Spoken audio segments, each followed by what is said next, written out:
ಖಗೋಳ ಶಾಸ್ತ್ರವನ್ನು ಹೇಳ್ತಿದ್ದ. ಕೂತು ಕೇಳ್ತಿದ್ರಾಗಿ ಗರ್ಭಿಣಿಯಾಗಿದ್ದಾವ. ಯಾರು?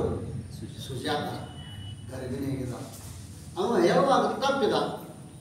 ತಪ್ಪಿ ಚೆನ್ನಾಗಿ ಓದುವಂತ ಶಬ್ದ ಬಂತು. ಅವ ಆ ಕಡೆ ನೋಡಿದ, ಯಾರು ಹೇಳ ಮತ್ತು ಹೇಳಬೇಕ, ಮತ್ತು ತಪ್ಪಿ ಚೆನ್ನಾಗಿ ಹೇಳು, ಚೆನ್ನಾಗಿ ಓದು ಅಂತ. ಯಾರು ನೀನು? ನಾನು ನಿನ್ನ ಮಗ. ಎಲ್ಲ ನಾವು ಹೊಟ್ಟೆಲ್ಲ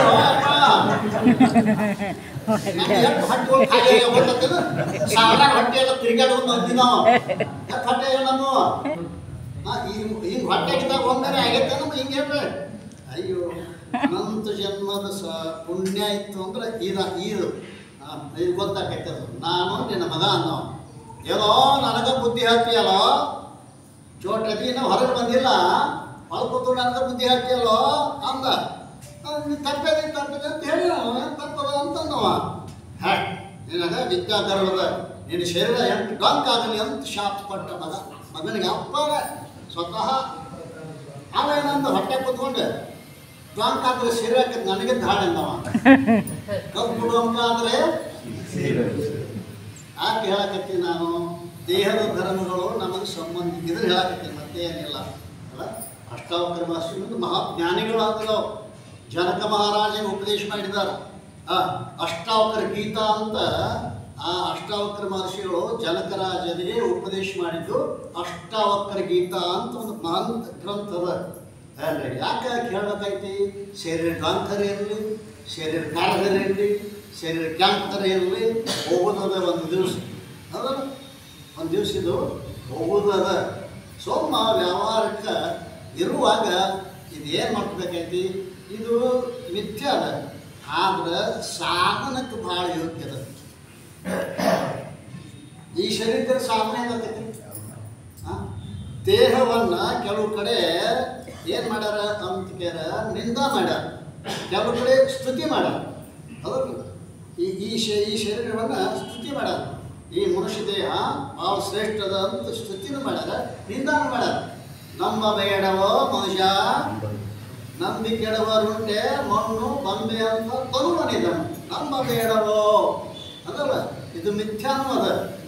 ಅದು ಏನದ ಅಂತೇಳ ಸಾಧನಕ್ಕೆ ಭಾಳ ಯೋಗ್ಯದ.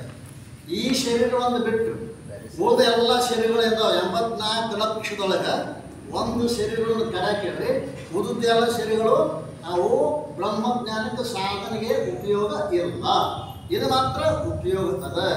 ಆದ್ದರಿಂದ ದೇಹದ ಧರ್ಮಗಳನ್ನು ನಾವು ಚೆನ್ನಾಗಿ ತಿಳ್ಕೊಂಡಿಪ್ಪ ಅಂತಂದ್ರೆ ಈಗೇನಾಗೈತಿ? ದೇಹ ನಾನು ಅಲ್ಲ ಅಂತ ನಿಶ್ಚಯ ಆಗೈತಿ. ಆದ್ದರಿಂದ ದೇಹ ಮೂರರ ದುಷ್ಟ. ನಾನು ದೇಹ ಮೂರರ ದುಷ್ಟ. ನಾನು ಅಂದ್ರೆ ಯಾರು?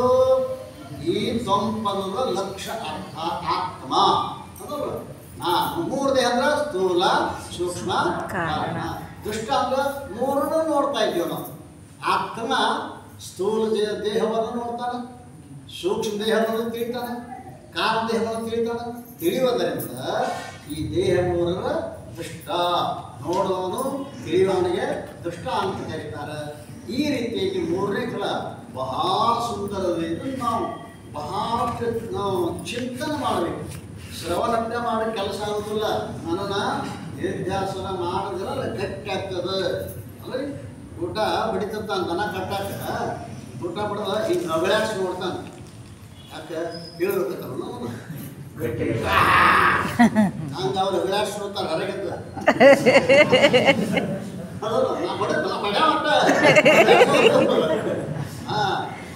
ಮತ್ತೆ ಹಿಂಗೆ ಮಾಡ್ತಾರೆ, ಮತ್ತೆ ತಲೆನೋವು ಕುಟ್ಕೋತ ಹೋದಾಗ ಅದೇನು ಸ್ವಲ್ಪ ಸ್ವಚ್ಛ ಆಗ್ತೈತಿ, ಬೆಳಕು ಬರ್ತೈತಿ. ಅಂತಹ ಶಕ್ತಿಯನ್ನು ಸದ್ಗುರು ನಮಗೂ ಕೊಡಲಿ ಅಂತ ಪ್ರಾರ್ಥನೆ. ಜೈ ಜೈ